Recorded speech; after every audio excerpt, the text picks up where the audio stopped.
Oi, gente, boa noite. Eu espero que vocês estejam todos bem, vivos e hidratados, né, que é bem importante nesse momento. Hoje nós vamos falar sobre um tema da filosofia que é legal, que é da filosofia medieval. Não sei se vocês já tiveram aula de Idade Média em História, por exemplo. Se já tiveram, vai ajudar.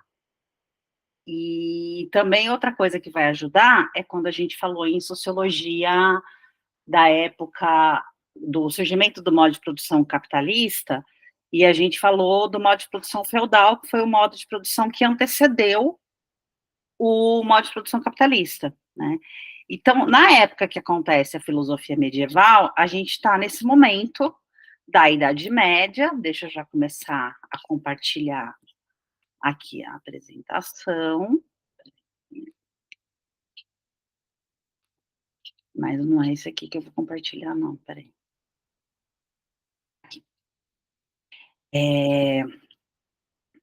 Compartilhou? Estão enxergando, pessoal? Sim? Tá. Então, a época, né, da filosofia medieval, a gente está falando aí da Idade Média, mais ou menos, né, entre séculos, errei, não é 10 ao 15.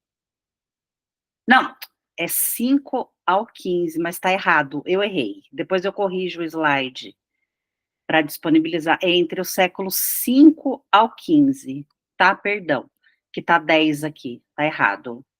Entre século 5 a 15, né?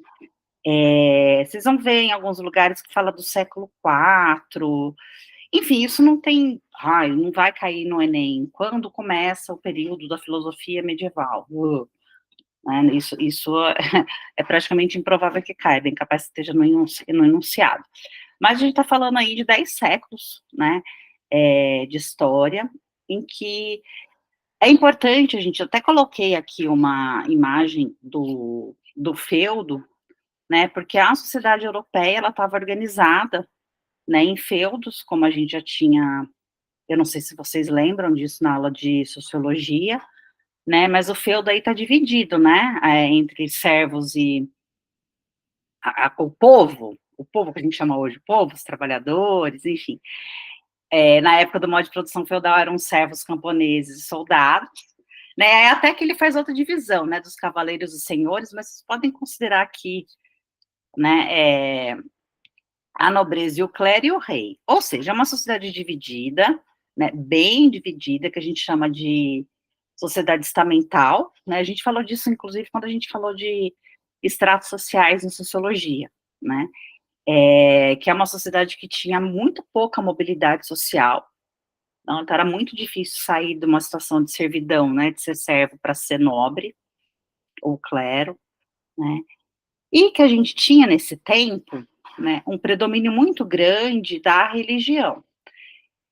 E eu falei predomínio, agora eu vou falar predominantemente, perdão, depois eu troco. A Natália entrou, e Natália, boa noite.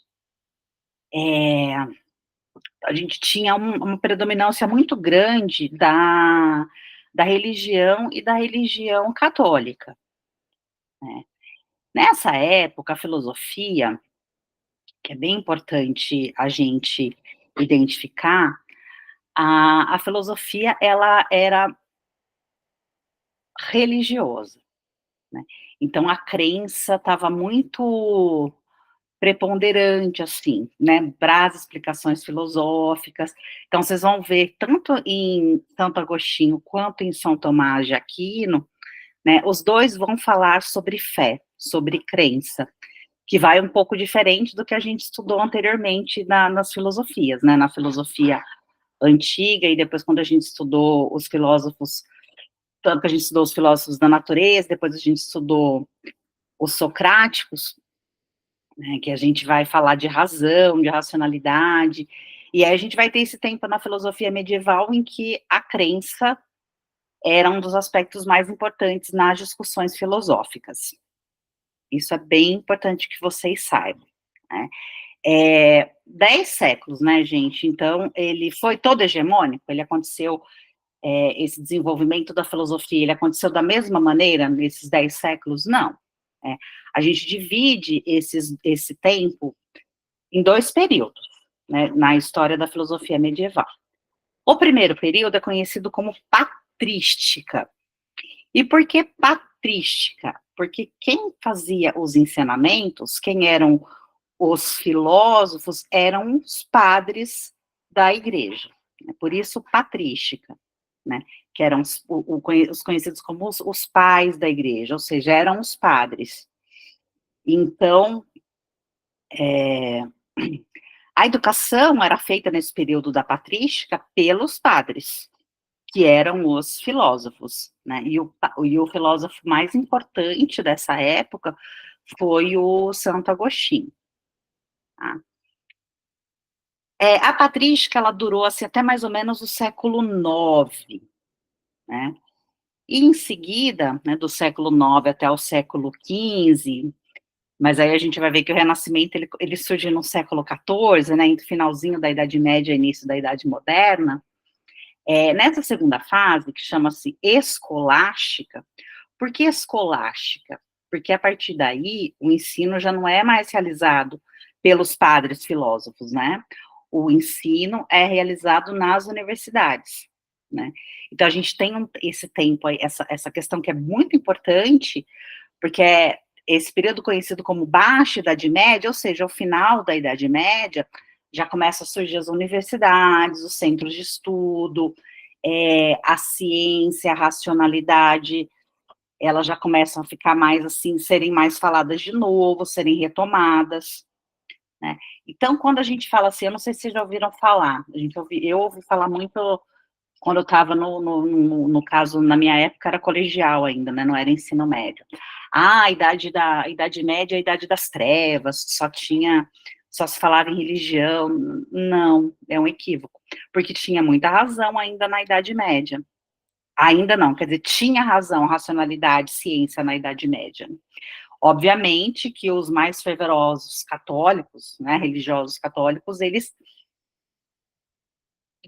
tentavam o tempo todo angariar pessoas para se tornarem católicas também, para que a religiosidade não fosse deixada de lado, né? Mas a Idade Média, ela é conhecida historicamente como Idade das Trevas, mas também teve muita ciência, razão, tanto que o surgimento das universidades, a gente vai ver na próxima aula o Renascimento, né, as artes, a cultura, tudo isso surge aí no período que a gente conhece como escolástico na filosofia medieval, que é a Baixa Idade Média, né, nessa transição do meio para o fim da Idade Média, para o surgimento da Idade Moderna.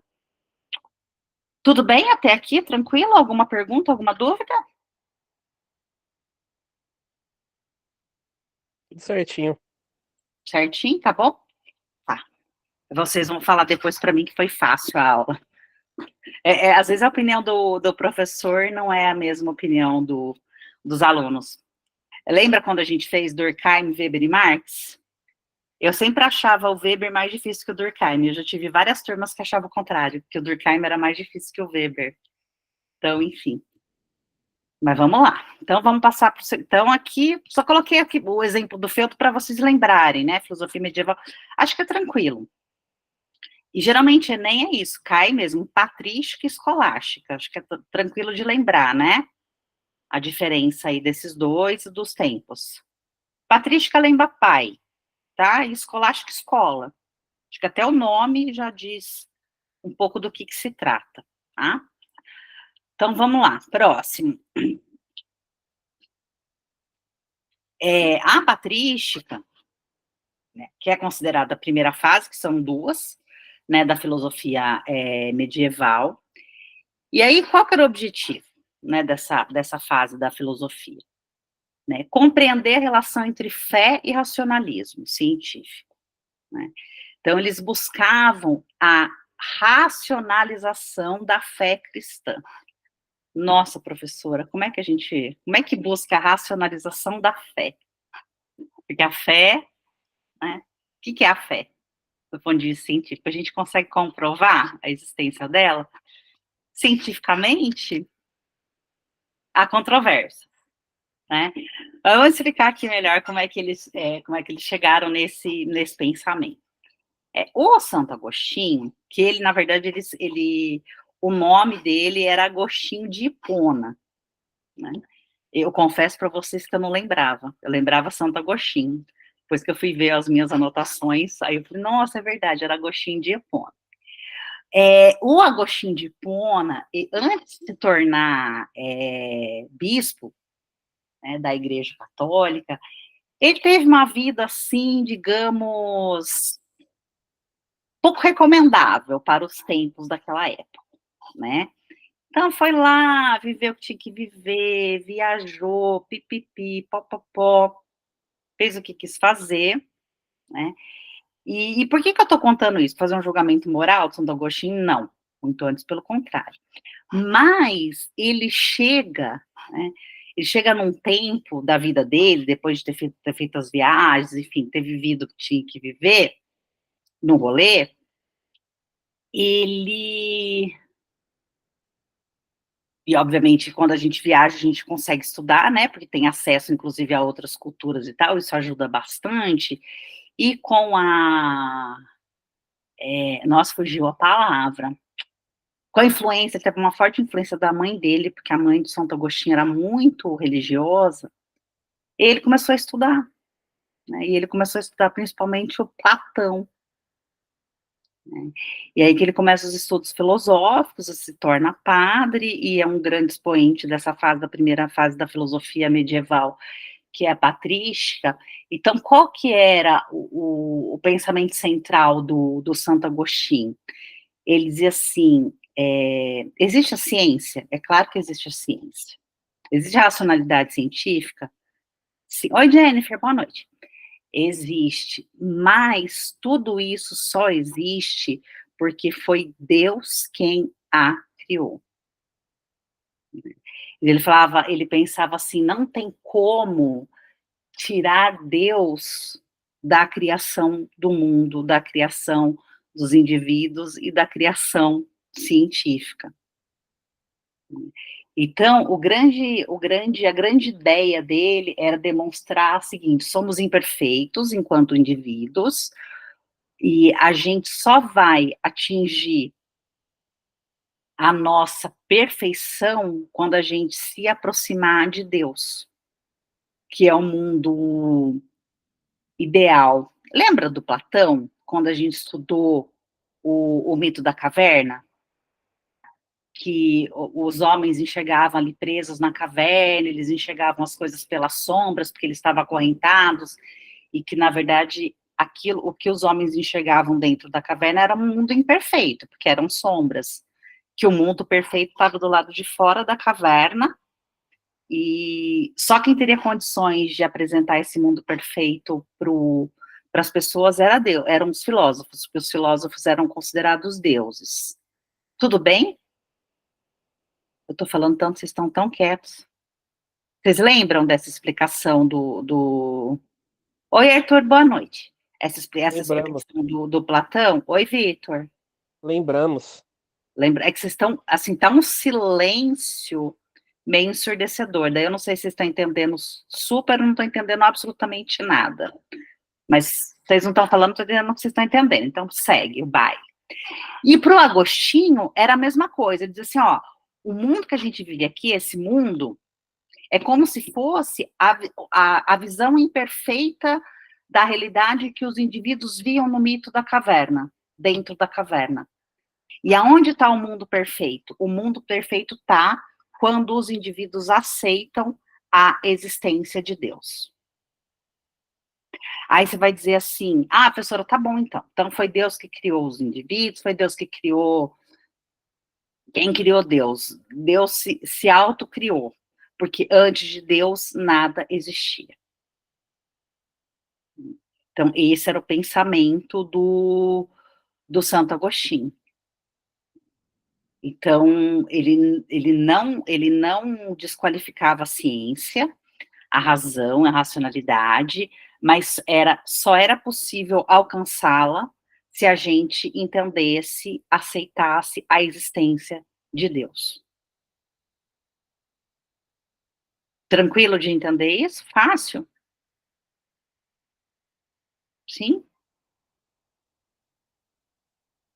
Tá. Então bora. Então, essa é a principal ideia dele, né? É,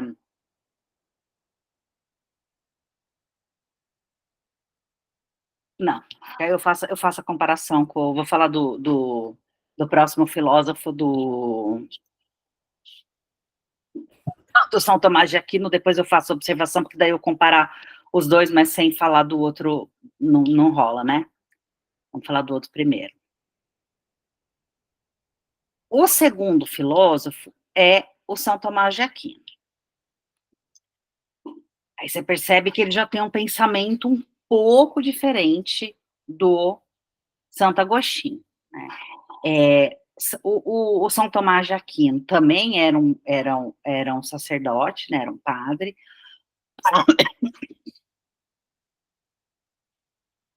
também fazia parte da igreja, mas nessa época, conhecida como Baixa Idade Média, a partir do século IX, aí os bispos e padres e sacerdotes, eles já não ensinavam como na época de Santo Agostinho, mas eles começaram a ensinar nas universidades. O surgimento das universidades é dessa época, mais ou menos do século IX, né?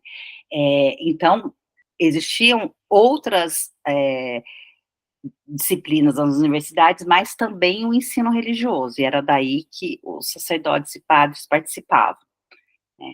E aí sim, né, o pensamento do São Tomás de Aquino se diferencia do pensamento do Santo Agostinho, porque ele dizia assim: olha, é inegável que Deus exista.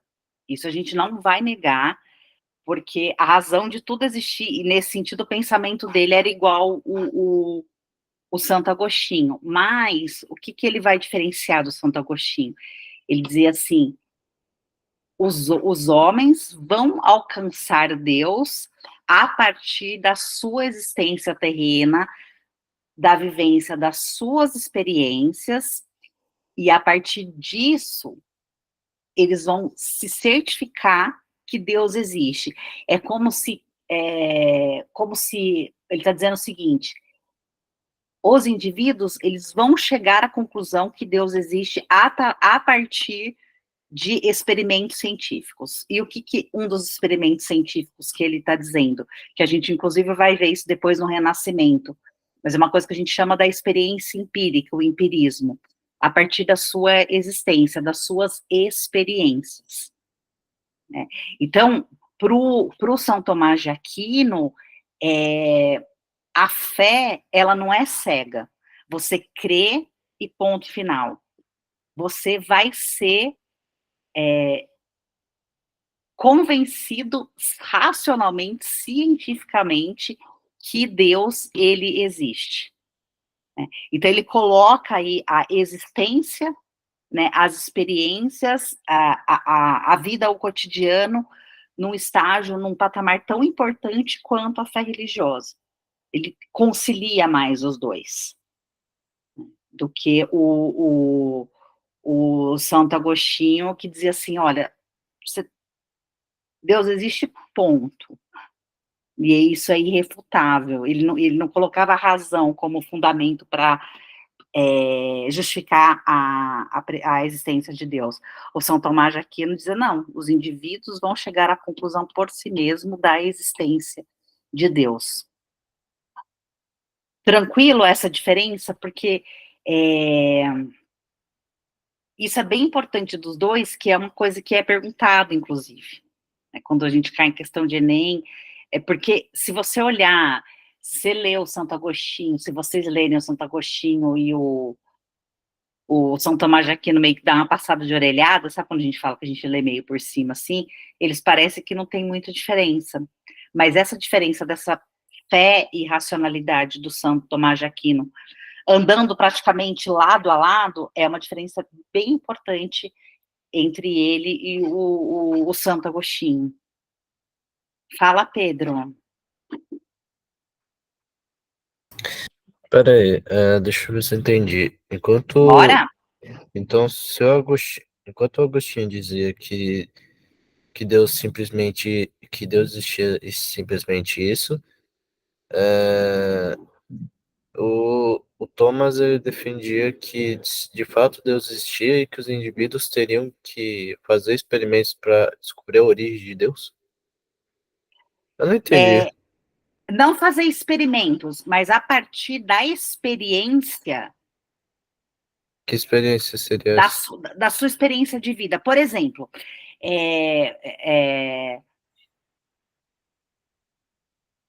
eu vou dar um exemplo bem simples, bem simplorião, tá?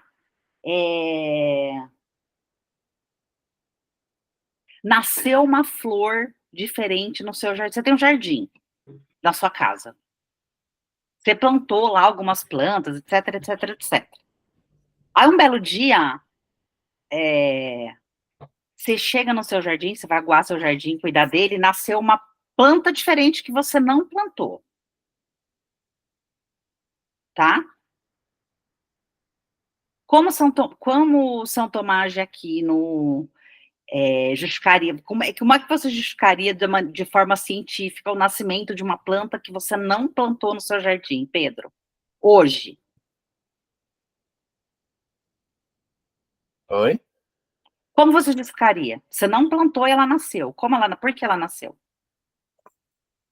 O cara já estava lá? Não, ela não estava lá, foi você que colocou a Não, semente? eu disse que ela, se ela cresceu e não foi eu que botei, é porque ela já deveria estar lá. De algum momento ela foi, pelo É, vento, pelos pássaros que se alimentam de pólen, enfim, de alguma planta que você está lá. Então você consegue justificar racionalmente. Não fui eu que coloquei, mas enfim, veio pelo tempo, veio pelo pássaro, sei lá, por alguma ave, rarará. O São Tomás de Aquino ia falar assim: tá vendo? Você tá vendo? Nasceu uma planta no seu jardim. Foi você que plantou? Não, foi você que plantou. Como é que ela nasceu? Foi Deus.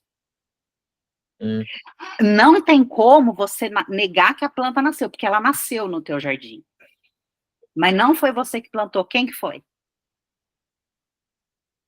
hum, esse daí Isso seria o é o Tomás. empírico, isso é a experiência. Então você passou por uma experiência. Desculpa o exemplo bobo, tá? É que eu queria dar um exemplo muito simples assim. A tua experiência tá vendo como você comprova que Deus existe? Hum, Tudo bem? Desculpa o exemplo bobo, é que eu queria ser muito simples para entender. ah, tá. Mas você tá provado. Tá provado porque a planta tá lá, entendeu? Não é uma questão de fé, Hum, entende? É o exemplo concreto. Ela nasceu, ela tá lá no seu jardim, você tá vendo ela, hum,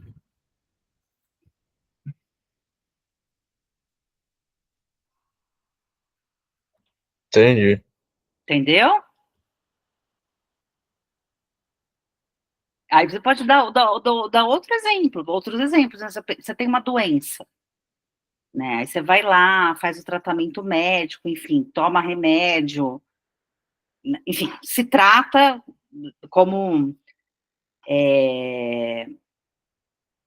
Então, provavelmente, cientificamente, foi o remédio que te curou. Mas o São Tomás de Aquino fala, tá vendo? A ciência auxiliou na sua cura, mas se não fosse Deus, você não teria se curado. Enfim, não sei, Pedro. Tranquilo? O Tomás Só um poderia minutinho, tá, dizer que Vitor? Fala, Pedro, o desculpa, é que o Tomás Vitor levantou a poderia mão. o Tomás poderia dizer então que tipo, ele defende que sim, Deus existe e que através de através das experiências de vida e de estudo, as pessoas iriam descobrir Deus na As vida pessoas. delas. Exatamente, as pessoas iriam ter a comprovação racional da existência de Deus. Entendi. Que é diferente do Santo Agostinho. Para o Santo Agostinho, você basta ter fé. Ok. Tudo bem? Tá. Vitor? Só passando um recado aqui que a Maria Clara pediu. Ela falou que Ah, que ela não tá, absurdo! Cadê a Maria? ela falou que ela não tá conseguindo participar porque ela tá com a internet ruim lá. Ela Tá, eu pediu tô para vendo que avisar. ela entra, sai Isso. mesmo. Bora lá, vai. À vontade, Vitor. Era isso só mesmo. Ah, é o recado que ela tá com dificuldade para participar? Sim, aí ela mandou mensagem no grupo e pediu pra alguém falar pra você, por isso que ela tava entrando e saindo. Ah, que fofa. Imagina, não, tudo bem, Maria. Fala para ela que tranquilo, essas coisas acontecem. Tá fora de casa ainda. Hoje mesmo eu estava numa reunião, de repente eu fiquei, sabe quando trava a tela? Aí eu fiquei, gente, a luz daqui de casa caiu. Aí caiu minha internet, eu não percebi, eu continuei falando. Eu estava desconectada. É minha cara, gente, fazer isso. Deu para entender a diferença entre os dois tempos, né? Os dois tempos da filosofia medieval, a primeiro a patrística e depois a escolástica, e o Santo Agostinho com o São Tomás de Aquino? Sim, alguma dúvida, alguma pergunta? Não? Até agora tá bem tranquilo. Acabou. É isso? Peguei as ideias principais dos dois autores, sim, não coloquei nem questão. Sabe por que eu não coloquei questão do Enem, da filosofia? Porque no meu planejamento ia ser a aula seguinte. Aí a gente mudou. Aí eu falei, não, eles vão estar cansados, eu não vou colocar questão. Semana que vem eu coloco. A gente começa a aula com questão já, tá bom? Porque no meu planejamento eu não quis colocar, porque eu falei, vai ser segunda aula, eles vão estar cansados, daí acho que eu não vou fazer questão, deixa pra lá, não sei o que, não sei o que. Daí não coloquei questão. Mas na outra aula vai ter, que eu coloquei. Tranquilo? Nenhuma dúvida, nenhuma pergunta? Não. Não? Não foi difícil, então. Então a minha análise estava equivocada, é isso? Tava. Ok. É. Então tá. Então, conforme nós combinamos no começo da aula, o pessoal chegou depois, vamos encerrar essa aula de filosofia, desejando boa noite a vocês. Eu vou desligar a gravação, para a gente, eu desligo e ligo em seguida, para a gente começar com sociologia. Tudo bem? Não saiam daí, estou chegando.